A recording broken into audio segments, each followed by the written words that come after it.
শক্তি সামর্থ্যে পিছিয়ে থাকায় পাকিস্তানের বিপক্ষে হার যেন অনেকটা স্বাভাবিকই ছিল, কিন্তু ৮-২ গোলের ব্যবধান হয়তো কেউই আশা করেনি। বাংলাদেশের আফসোসই তাই এখানে। তবে পরের ম্যাচেই ঘুরে দাঁড়ানোর প্রত্যয় হকি খেলোয়াড়দের। হকিতে কখনোই পাকিস্তানকে হারাতে পারেনি বাংলাদেশ। তবে বিশ্বকাপ বাছাই পর্বের প্লে অফ বলেই হয়তো অনেকেই আশায় ছিল, তবে সবাইকে হতাশ করে প্রথম ম্যাচে ৮-২ গোলের বড় ব্যবধানে হেরেছে বাংলাদেশ।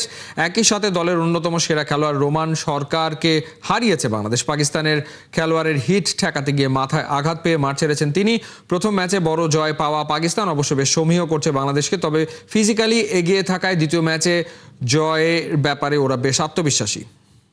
ডেফিনেটলি ৮-২ এর জন্য আমি প্রস্তুত ছিলাম না। আমাদের প্ল্যানটা ছিল অন্যরকম, আমরা প্ল্যান অনুযায়ী খেলতে পারিনি।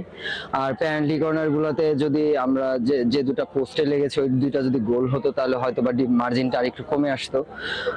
টেকনিক্যাল কিছু মিস্টেকের কারণে আমরা ৩-৪টা গোল কনসিভ করেছি। তো আমরা চেষ্টা করব কালকের ম্যাচটা এই ভুলগুলো শুধরানোর জন্য।